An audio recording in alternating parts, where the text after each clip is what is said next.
I've been wondering why all of a sudden Professor Jonathan Moyo has been tweaking for the 2030 mantra, even putting it on social media, how it could be constitutionally achieved. Guess what? From the news which are already out there, it has been depicted that Professor Jonathan Moyo was in fact in the in the meeting, the top five meeting of ZANU PF, as well as the Politburo on the 17th of September. If I'm not mistaken, retired General Chiwenga revealed in those meetings that Professor Jonathan Moyo has had penned a document, written a document that would see Emerson Dambudzo Mnangagwa postponing elections up to 2035, of which retired General Chiwenga was saying Professor Jonathan Moyo should be charged for treason. And I'll be reading you the detailed story that I have actually come across, documented by one of the online publications, the News Hawks. Greetings and welcome on your lovely channel, the Hlonipani Global News. If you're watching us for the very first time, please do remember to press the red or black subscribe button so that next time when we be live, you become the very first one to watch us. So don't worry, I'll be doing much of the reading, then I will comment afterwards in order for you to understand all the details. It says Zimbabwean Vice President Constantino Chiwenga, a former army general who led the coup which ousted the late former president Robert Gabriel Mugabe in November 2017, has accused his exiled political rival Jonathan Moyo of engaging in treasonous activities by writing a secret document for parliament to change the country's governance system and postpone the scheduled 2028 elections to 2035. This comes on the eve of a crucial ruling ZANU-PF annual conference in Mutare, which opens tomorrow and runs from 13 to 18 October.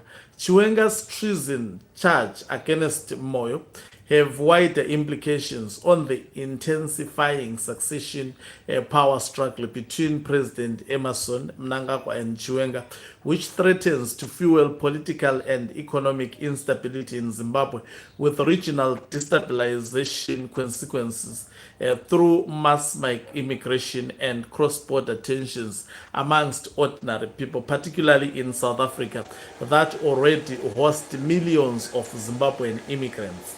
The Zimbabwean problem has had a far-reaching political and security impact on the region for decades now, with South Africa the most affected country trying to mediate and end it in vain.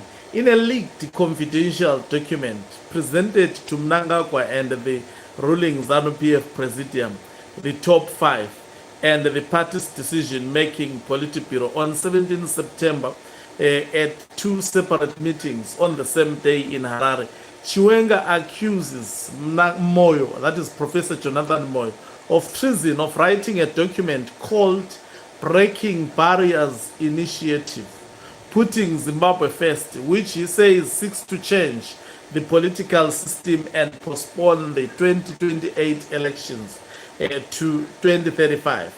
Now, in the document also seen by this publication, which has always been on top of big political stories in the country, says its objective under the auspices of the Parliament of Zimbabwe is to identify and break chronic toxic barriers to efficient and effective service delivery, infrastructural development, and socio-economic progress in Zimbabwe, primarily caused by the scourge of perennially disputed elections and the resultant scourge of a toxic governance and policy environment in between the disputed elections. Presenting this secret document, which remains confidential, although it has now been seen by this publication and other media organizations, to Mnangagwa and ZANU-PF top five leaders, including co-vice president Kembu Mohati, chairperson Opa Mchinguri Kashiri, and the former secretary general Obet Mpofu, Chiwenga said, Comrade President, you recall I brought to your attention the treasonous project which has been penned by Jonathan Moyo for our parliament to implement the so-called Breaking Barriers initiative, which is seeking to change our political system and suspend elections to 2035. Not only is this project treasonous and a huge scandal, and it's being done and championed by people like Jonathan Moyo, whom we fired from the party. This Breaking Barriers initiative has also never been discussed and approved at the party's last Congress, nor has it ever been discussed and approved by the Central Committee. We are now watching in shock and disbelief as this project is now being covertly implemented and being funded by these criminals.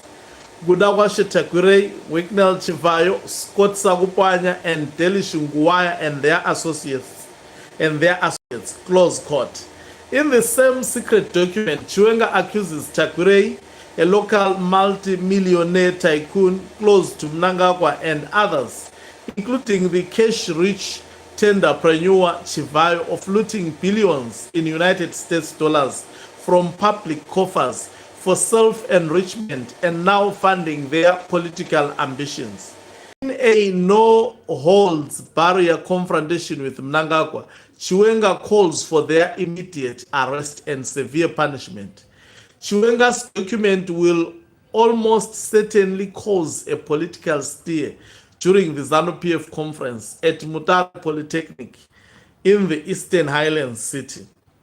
The gathering is critical as it will give political pointers to the trajectory of the escalating succession battle between Mnangagwa and Chiwenga.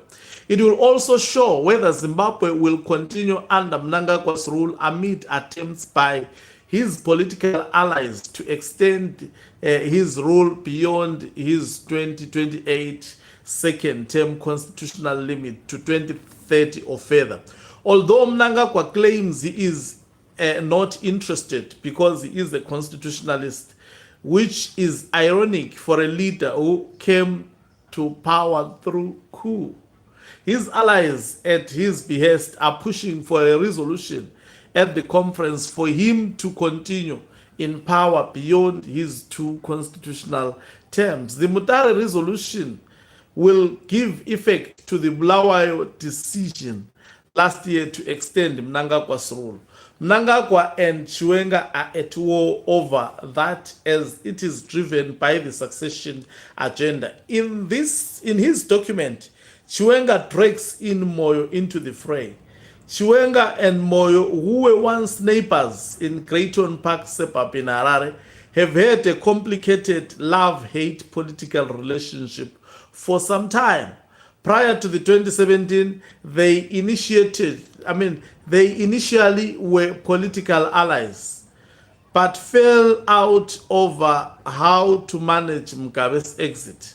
Moyo wanted them to work with Mugabe to give him a soft landing on his way out through a smooth Congress process. But Chiwenga, then a Mnangagwa ally, wanted to drive him out via a coup to protect his own interests and those of his allies.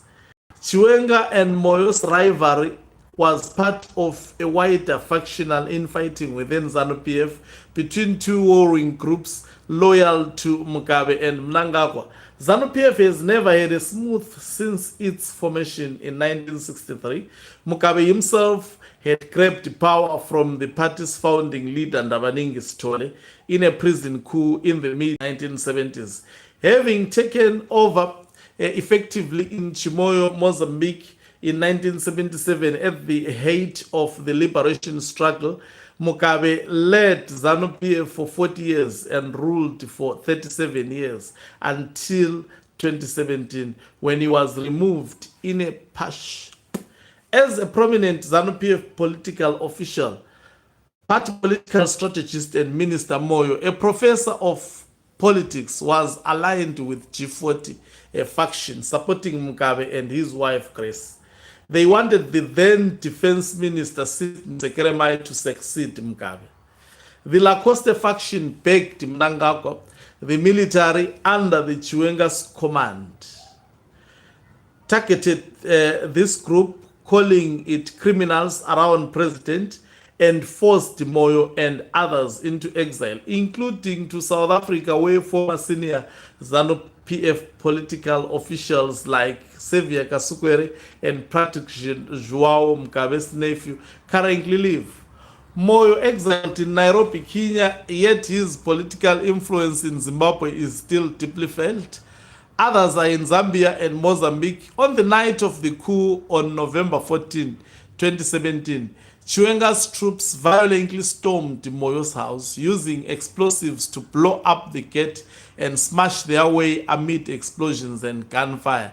However, Moyo had already evacuated his family to Kasukwere's home in the neighborhood after a tip-off as the coup unfolded movie style. But the two cornered ZANU-PF movers, along with their families, were attacked at Kasukwere's home.